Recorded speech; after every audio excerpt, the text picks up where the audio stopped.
to facilitate individual independence. You see, a lot of times, well, in the last 20 years, governments have actually facilitated dependence more than facilitated independence, meaning an individual's ability to care for himself and those dependent on him. And so we have found that governments have often focused on gifts more than focused on putting policies in place so persons can do for themselves. And so when you look at a country like Jamaica, one must first start with the conversation: what industries are likely to succeed in Jamaica? And then say, how is it that we're going to have persons participate in the best way, in those industries? So, most research has said that Jamaica will not do well in the primary and secondary industries, meaning we're not going to do very well in farming, mining, and secondary manufacturing. And they come to that conclusion as an industry because they say that these industries are dependent on economies of scale, for which the island size makes it be difficult to achieve those economies of scale. So for example, we're not saying that Jamaica shouldn't farm, we're saying that we're not going to be globally competitive in selling farm goods. And again, you look at the fact that an acre of land needs a tractor, but 10 acres of land need the same tractor. And so you can't do 1/10 of a tractor on an acre of land because you don't have 10 acres of land. So you find a man who have 10 acres is able to spread the cost of the tractor over much more produce than you can with 1 acre land. So we have some farms in Brazil, for example, the size of some of our parishes. And we have lost out to banana to that reality. We have lost out in some cases to sugar to that reality. And so they don't think that we're going to be globally competitive in agriculture. And equally, economies of scale, automation, mechanization, and also cost of labor is going to be important to manufacturing. And you find, for example, that China, etc., we're not going to defeat them in bed making anytime soon. And so to be globally competitive in manufacturing, they feel that our country will be globally competitive. Now, the simple fact that the nation isn't globally competitive don't mean they don't have a business that's competitive. But as a national industry, so don't feel that we're saying bus or whoever make bed in Jamaica should close down. I'm saying that we're not going to be the bed place in the world. And we're not going to say that, okay, those who grow, I have a farm, I do eggs, but I'm not going to be the global egg leader in the world, based on the economies of scale. In fact, I went to an egg show in Atlanta. There were persons there that had 2.4 million chickens on one farm. The largest farm in Jamaica has 74,000. So therefore, we're not going to be the egg place in the world. So therefore, people like Dr. Wint, etc., has said that the Caribbean and Jamaica in particular will focus on services as our source of global competitiveness. And that's what we call the tertiary industry. So services are going to include things like tourism. Services are going to include things like banking, Bahamas and things they try on that. We have been trying to do that not successfully. And it's going to include things like entertainment as a service. And so they have found that these industries are likely to be the source of global competitiveness for small developing states. That being the case, therefore, we say that the government's responsibility is to foster independence. We must first look at what we're going to be globally competitive in, and then understand how is it that we're going to facilitate people in that level of competitiveness. Now, what we have realized over the years is that machine has replaced human beings in many sectors. So you only have two classes really. We talk about upper class, lower class, middle class. In fact, now we have poor, dirt poor. People try to separate themselves into many different classes. But you really only have two classes. You have the working class and the capital class. The working class is those who depend in the main on profit for survival. No, that's all right. And the working class is those who depend in the main on wages for survival. So therefore, you might have a person in the working class that is wealthy because he gets high wages, but he's still a part of the working class because he depends in the main on wages.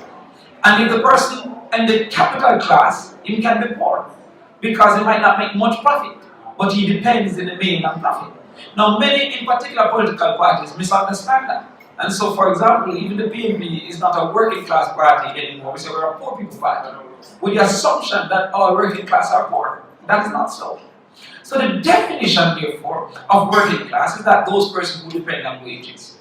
In the last 2 decades, we have found that automation, mechanization, technology has replaced the opportunities for wages for the working class. And so the factory that used to hire 100 people in 1980 is hiring 20 people now because it's automated or mechanized.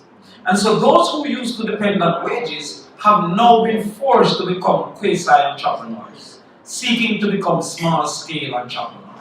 And this small-scale entrepreneurship is evidenced, for example, with taxi services, is evidenced in vending, is evidenced in entertainment activities. So if you should go back to the 60s, 70s, 80s, you didn't have so much people owning their own taxi. But he now must become a person who is a quasi-entrepreneur because he don't have a lot of assets, but he must own his own labor. That's why I said quasi-entrepreneur. Because he really don't hire much people. He hire himself and seldom even pay himself. His profit is his pay. And so, because they don't have that opportunity anymore for the seekers of wages, which we call the working class, there must be a facilitation in my mind of these industries for the poor. Now, before this, the industries were not for the poor. It took high investment. They are what we call high barriers for entry, and it was investment barriers. So tourism is not an industry for the poor. It have a high barrier of entry. You can afford to buy a hotel very easily. However, within tourism, craft is an industry for the poor. A regular man who normally would work in the hotel, no longer going to work anymore, do some craft because of his skill and carry that to the market. And so the country must then start looking at promoting policies for these industries. Now, when I was in the Ministry of Tourism, there were multiple policies for tourism and large industries, mining, all those industries. But there were very few policies for vending or craft or entertainment. In fact, most policies were against the promotion of those industries. And so we have policies against vending. We have policies against entertainment. We have policies against craft. In fact, we were lobbying for hotels not to be able to sell craft when I was in the ministry. Because why would I leave the hotel to go to the craft market when the hotel had the same craft as the craft market? This never made sense. And so most times we found that we didn't encourage as we encourage other industries. And one of the ways that we didn't encourage entertainment was through the Noise Abatement Act. Now, all forms of production have a nuisance. For example, mining have a dust nuisance, for example. Or even my factory have a smell nuisance. Or a scent nuisance. Entertainment have a noise nuisance. And if you go by cement company where they blast to mine the gypsum, they'll also tell you that have a noise nuisance. But no industry with a nuisance as this has been affected in the same way that we have passed a law against entertainment. So we have not passed a law to stop tourism, which have its own nuisance. In fact, tourism was known to be causing shortage of water in many, many communities. Tourism was known for garbage. Tourism was known for dumping sewage in the sea. But we didn't stop tourism. We simply tried to mitigate the nuisance. Mining, if you look at TV every day, you see it rotten out people roof and all them things down in the backside place. But we didn't try to stop mining, we tried to reduce the nuisance. In entertainment, we basically tried to stop entertainment by not acknowledging that it is the customer that decides what the product should be. So you said, okay, they should come early and end at 2. The same like you go to KFC and order boiled chicken because fried chicken is not good for you. You couldn't tell KFC that because nobody wants boiled chicken. So in the same breath, the man trying to put on the dance, he now must tell the customer what to want. You can't tell the customer what to want because they decide on their own what they want. And we put them in our own bracket to say that they should go to their bed. Why should they go to their bed? Because the simple fact we work 9 to 5, they might work 5 to 9. A lady as a hairdresser might not go to work until 11. Why does she have to go to her bed early to wake up early? And so I said to myself, we needed policies to facilitate entertainment. And we needed this because entertainment, based on my studies, was the only industry that had low investment for high returns. I saw no other industry that was able to take a bounty killer from selling figurine to being very wealthy. Cartel Beenie Man, many examples of people who were very poor became very rich.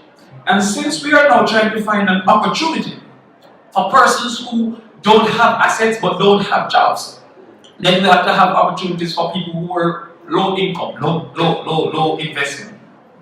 And so I thought that entertainment had to be encouraged.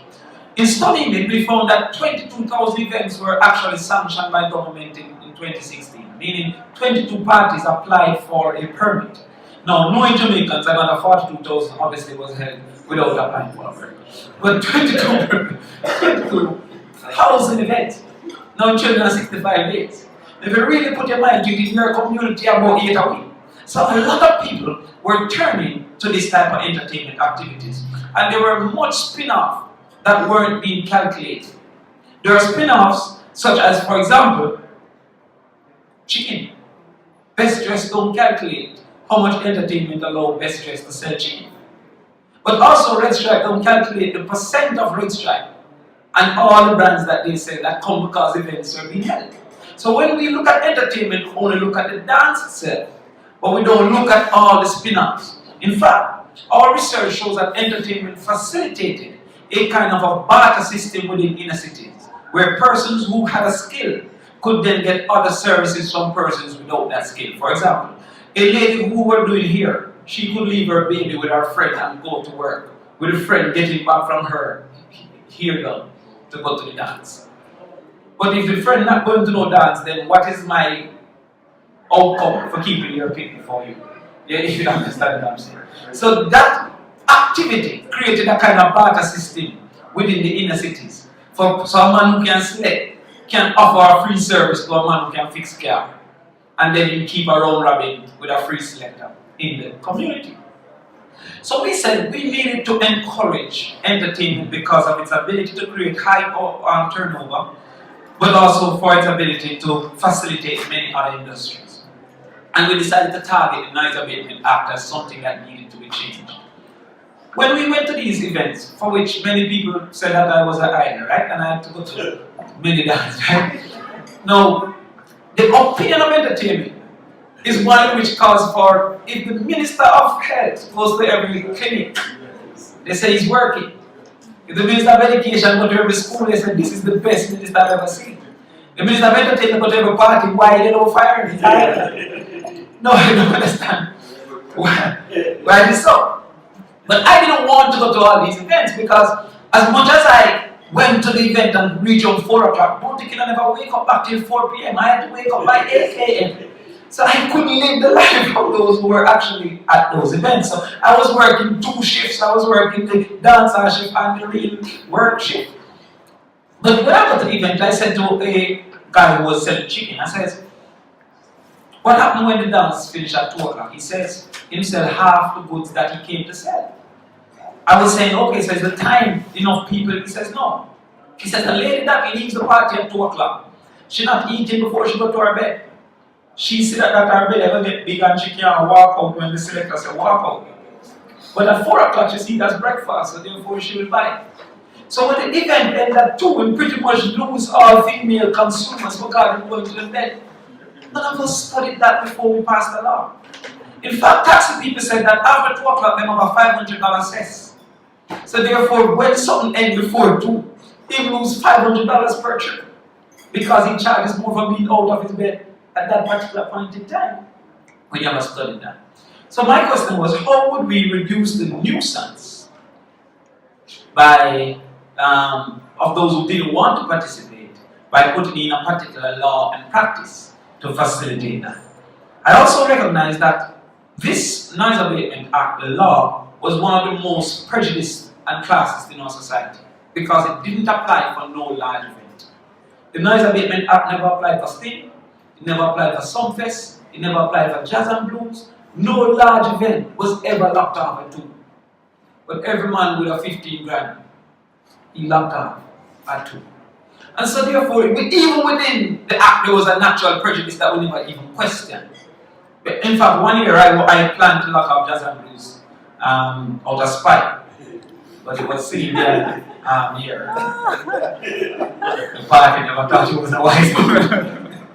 Okay, to just make a point by locking off Latin jazz and blues. So we said we were going to try and find spaces for entertainment to actually exist, and we call those zones. And in our observation, we realized that you couldn't have only zones far away from homes, what we call A zones, because 63% of the events did not book a venue. So 63% of the events, the 22,000 events, never booked a venue. And the newspaper, when we contacted the newspaper and the radio, they said more than 80% never advertised. So actually these were street dances. The majority of events that we have in Jamaica are events without a venue and without an advertisement budget, street dances. So when you say, okay, we're going to build a zone in Palisades, this couldn't be for the street dance. A lot of people don't know that the level that song played was original because that's how they advertised. You turn on the song and turn it up loud and throughout the day people say, oh, something I keep. It just never stopped when radio started advertising. So they play the song 20 times louder than the dance need to hear. When you in the dance, when we did our decibel test, it never need to be half decibels that they were playing. But it was originally a method of advertisement. So we said we couldn't only have zones far away. That would go good for all the big events, and that would go good for the daydreams and the big promoters. But the natural man keeping his party round robin, etc., we had to also have community zones. So our community could vote on a day and a space that they would allow for an extension. So Mona could say, okay, if you're keeping by this place Friday and Saturday, we'll allow for an extension. But no other day, there would not be an extension. And we identified as a zone, a zone for automatic extension, Palisades and downtown Kingston. The Palisades was identified because it was the only of its kind that was zoned against housing, meaning no house can be built out by the Palisades.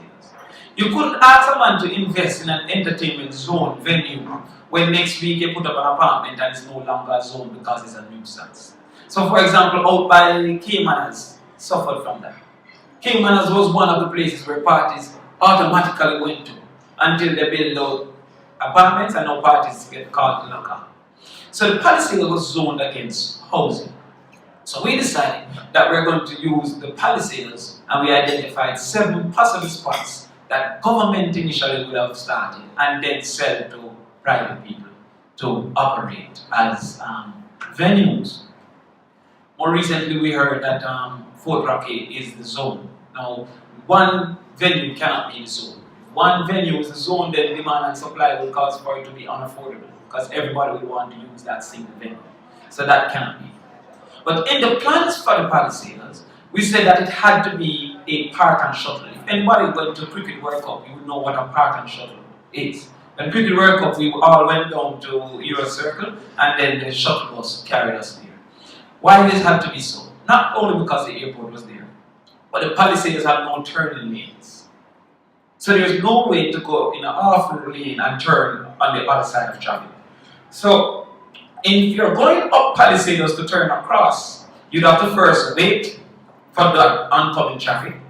And so you've got to create traffic behind you. And then in turning across, you've got to create traffic because you're turning across the traffic.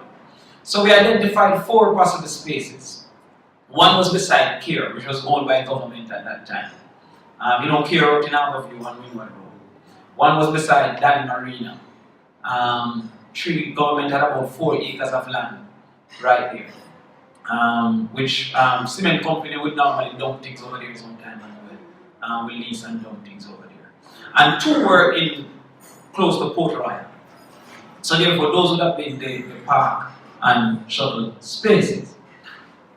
Since then, no activity has been done. And you see, governments normally don't spend on entertainment because the public don't normally agree on the spending. So when you go to the cabinet and say, okay, I want to put a venue, and a man comes and say, but I want to build a prep school or a basic school, then you can't get no promotion over the basic school. But when I spoke to the guy who put on Bossy Tuesdays and I said, how much money you make?